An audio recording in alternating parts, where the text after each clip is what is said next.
Good morning, everyone. Let's ready for the prayer. Join your hands and close your eyes.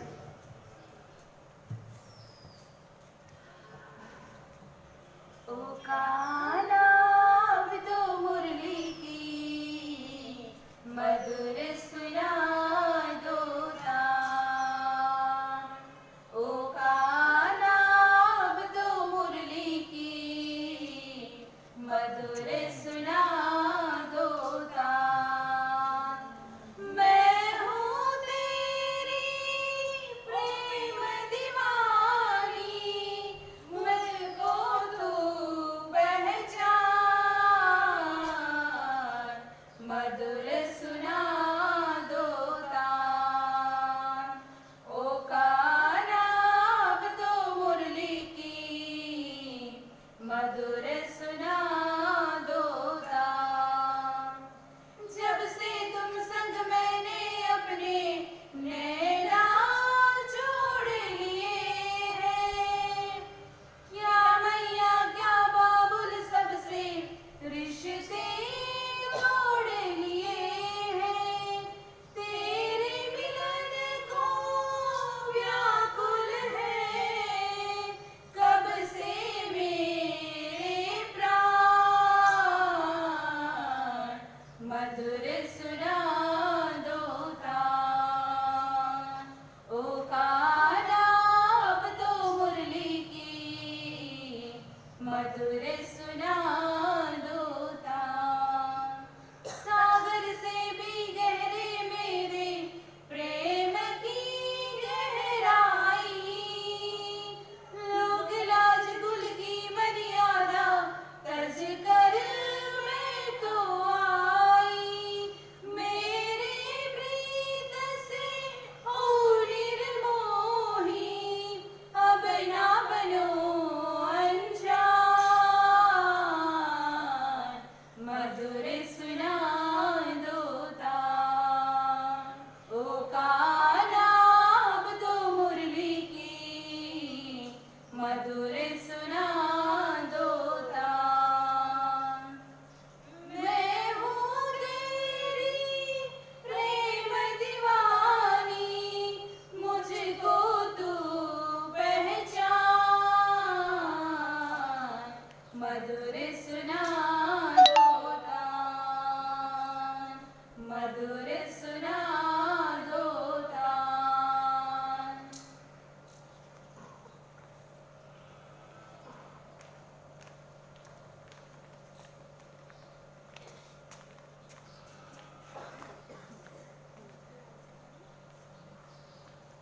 Father, we thank thee for the night and for the present morning light, for rest and food and loving care and all that makes the world so fair.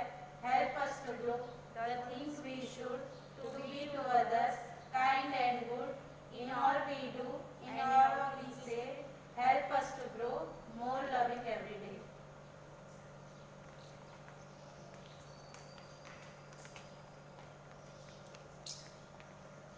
Good morning, everyone. Today's thought: coming together is beginning. Coming together is beginning. Keeping together is a success, and working together is growth.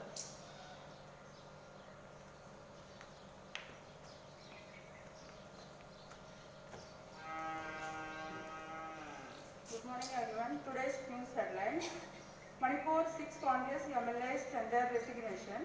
Former President Pranab Mukherjee undergoes brain surgery. One dead, several injured as major gas separation leaks through Baltimore in US. Kolkata fire breaks out at a multi-story building on Fullock Street. Thank you.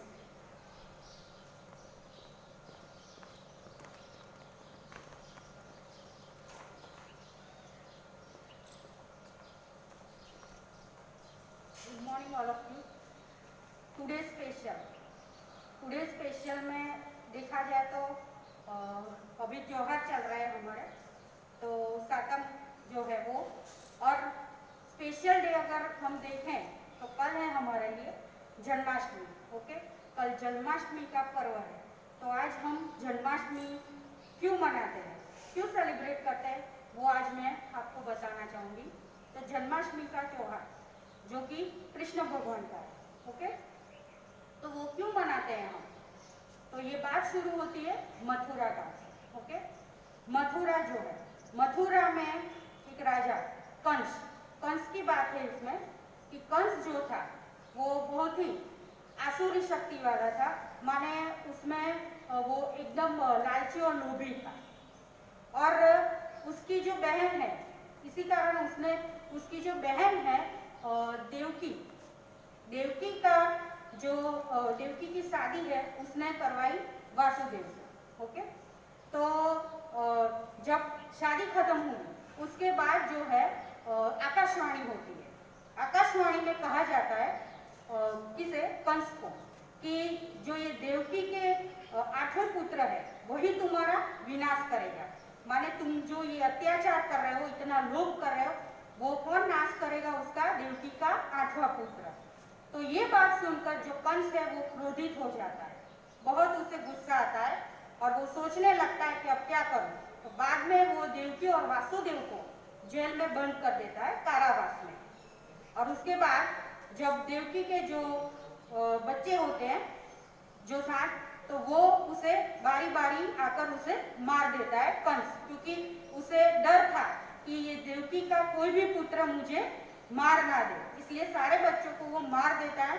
और अंत में जब 8वां पुत्र जन्मने वाला है श्रावण मास के कृष्ण पक्ष के अष्टमी के दिन, तो उसके अगले दिन जो है आकाशवाणी फिर से होती है और उसमें कहा जाता है वासुदेव जी को कि ये जो तुम्हारा पुत्र होगा उसे तुम्हें क्या करना है।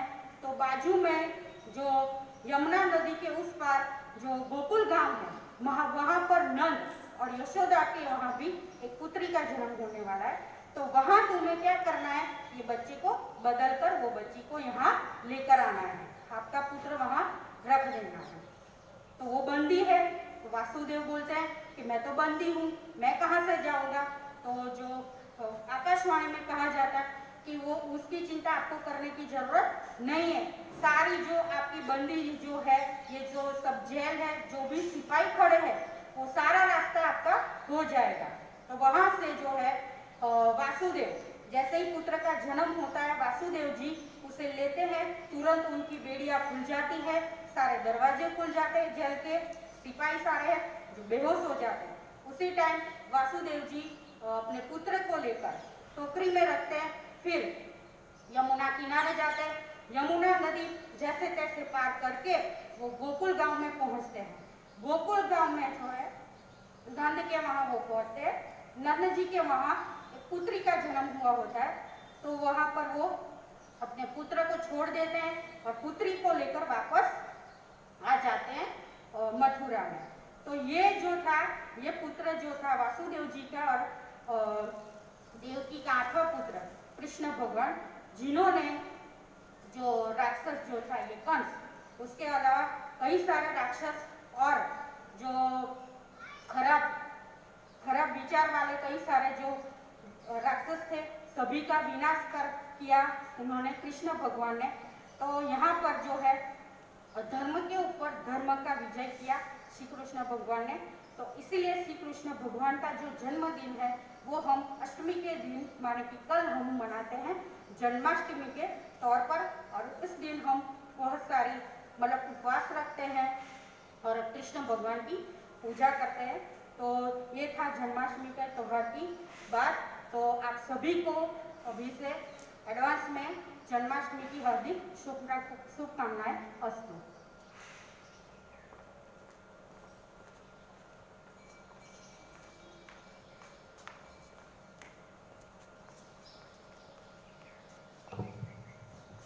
ગુડ મોર્નિંગ ડિયર સ્ટુડન્ટ્સ, આજે હું તમને કર્મના સિદ્ધાંત વિશે વાત કરવા માંગુ છું. કર્મના સિદ્ધાંત વિશે એટલે કે શ્રીમદ ભગવદ્ ગીતામાં ભગવાન શ્રી કૃષ્ણએ અર્જુનને ઉપદેશ આપતા એક વાક્ય કહ્યું હતું, કર્મણ્યે વાધિકા રસ્તે મા ફલેષુ કદાચન. એટલે એમાં એનો અર્થ એ થાય છે કે આપણે કર્મની આશા, કર્મ જે કરીએ છીએ એ કર્મ કરવાનું છે પણ ફળની આશા રાખવાની નથી. અને એ ઉપદેશ આપણા માટે પણ છે.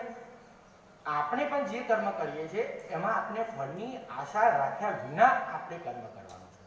પરંતુ આજે આપણે શું કરીએ છીએ, પહેલા તો આપણે ફળની આશા રાખીએ છીએ અને પછી કર્મ કરવાનું વિચારીએ છીએ. બરાબર, કે હું આ કર્મ કરી રહ્યો છું તો મને શું લાભ થશે, બરાબર ને? તો એ આપણે કરવાનું નથી. એટલે એ આપણા માટે જ વિચાર છે, આ ઉપદેશ આપણા માટે જ છે. આગળનો મુદ્દો છે એ પરંતુ આપણે ફળની આશા સાથે જ કર્મ કર્યા કરે છે, જે કરવાનું નથી. બીજું કે આપણું આ જે જીવન છે એ જમીનના ટુકડા જેવું છે. એમાં આપણે જેવું વાવીશું એવું આપણને ફળ મળવાનું છે. એટલે કે જેવું વાવો તેવું લણો. માનો કે આપણે મીઠા ફળ ખાવા છે તો પછી આપણે આંબાનું ફળ એવું રોપીએ છીએ, બરાબર, પણ આપણે કાંટાળા ફળ રોપીશું તો આપણને કાંટાવાળા જ ફળ ખાવાના મળવાના છે. એટલે આપણે જે કર્મ કરીએ છીએ એ ધ્યાન રાખીને કરવાનું છે, બરાબર. બીજું કે કર્મ એટલે શું? કર્મ એટલે આપણે સવારથી સાંજ સુધી જે કાર્યો કરીએ છીએ એને આપણે કર્મ તરીકે ઓળખીએ છીએ. જેમ કે ખાવું, પીવું, રમવું, બરાબર. તો આ પ્રમાણેના કર્મ છે, એની ઉપર જ આપણે આપણું જીવન જીવવાનું છે. તો ભગવાન શ્રી કૃષ્ણે શ્રીમદ ભગવદ્ ગીતામાં કર્મના 3 પ્રકાર બતાવ્યા છે. પહેલું જે કર્મ છે એ છે ક્રિયમાન કર્મ. ક્રિયમાન કર્મ એટલે આપણે કર્મ કરીએ અને તરત જ આપણને ફળ મળી જાય. જેમ કે મને ભૂખ લાગી છે અને હું ખાઉં એટલે તરત જ મારી ભૂખ મટી જાય. કાં તો પછી તરસ લાગી છે તો પાણી પીવું અને તરત જ મારી તરસ છીપાઈ જાય. તો આ ક્રિયમાન કર્મ છે. દાખલા તરીકે બીજો આપણે એક્ઝામ્પલ સમજીએ કે કૂતરું શાંતિથી બેઠું છે અને આપણે અહીંથી એને પથ્થર માર્યો અને તરત જ એ કૂતરું આપણને આવીને કરડી ગયું, તો આ કર્મ ક્રિયમાન કર્મ, બરાબર. તો આ ક્રિયમાનનું એટલે કર્મનો પહેલો પ્રકાર છે. બીજો કર્મ જે છે એ કર્મ છે સંચિત કર્મ. સંચિત કર્મ એટલે આપણે અત્યારે કર્મ કરીએ છીએ અને ભવિષ્યમાં આપણને લાભ મળશે. જેમ કે આપણે ભણીએ છીએ, અભ્યાસ કરીએ છીએ, 12 ધોરણ સુધી ભણીશું, પછી કોલેજ કરીશું અને ત્યારબાદ એના ઉપર આપણને ભવિષ્યમાં સારી નોકરી મળશે, બરાબર. તો આ આપણા સંચિત કર્મ છે. બીજું આપણે જોયું એક્ઝામ્પલ તો રામાયણમાં આવતા દશરથજી જે છે એ ભગવાન રામની પ્રતીક્ષા કરે છે 14 વર્ષ, પણ છતાં પણ એમને રામ ભગવાન મળતા નથી. તો આ એમના સંચિત કર્મ પર આધાર છે. ત્રીજું જે છે કર્મ છે એ પ્રારબ્ધ કર્મ. પ્રારબ્ધ એટલે નસીબ. ઘણીવાર આપણે કહીએ છીએ કે નસીબમાં હશે તો મળશે, બરાબર. તો આ પ્રારબ્ધ કર્મ કહી શકાય. દાખલા તરીકે ધૃતરાષ્ટ્રનું આપણે પાત્ર મહાભારતમાં જાણીએ છીએ કે જન્મથી જ એ અંધ હતો. જન્મથી જ અંધ હતો, તેને કોઈ કર્મ કર્યું જ નથી, છતાં પણ એ અંધ છે. તો એ એના આગળના જન્મ ઉપર ડિપેન્ડ છે. અત્યારના આપણા જે કર્મ કરેલા છે એ આપણે આ જન્મમાં ના મળે તો બીજા જન્મમાં મળે, બરાબર. તો એ આપણે પ્રારબ્ધ કર્મ તરીકે ઓળખી શકાય છે. તો આ કર્મના સિદ્ધાંત પરથી આપણે કેવા કર્મ કરવા છે એ આપણી જાતે જ આપણે નક્કી કરવાનું છે અને પછી આપણું જીવન જીવવાનું છે. એટલે વાવો તેવું લણો એવું આપણે કહી શકીએ, બરાબર. એટલે જેવું વાવીશું ને તેવું જ આપણને ફળ મળવાનું છે. બરાબર. અસ્તુ, જય Hind.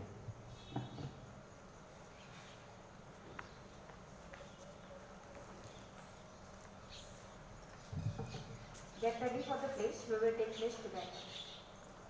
India is my country. All Indians are my brothers and sisters. I love my country and I am proud of its rich and varied heritage. I shall always strive to be worthy of it. I shall respect my parents, teachers and all my elders and treat everyone with courtesy. I pledge my devotion to my country and its people. My happiness lies in their well-being and prosperity. Jai Hind.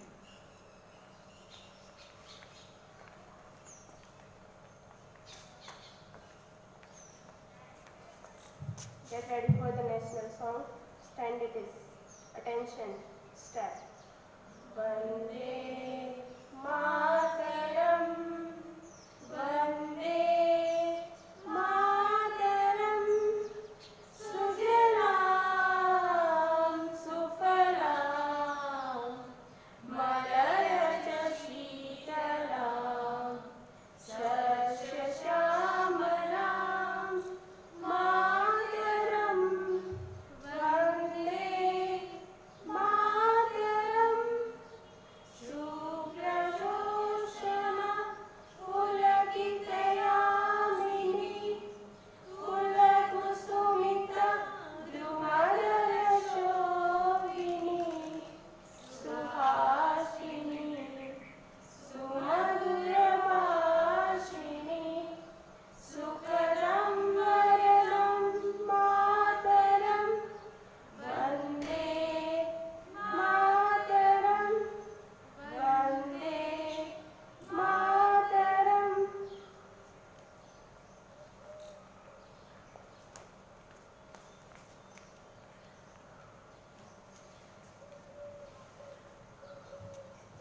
morning to all. Magical lines repeat after me. I am the best.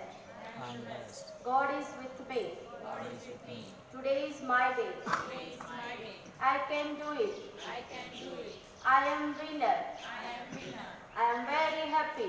I am very happy. I am very healthy. I am very healthy. I love and respect everyone. I love and respect everyone. I love my school and nation. I love my school and nation. Thank you.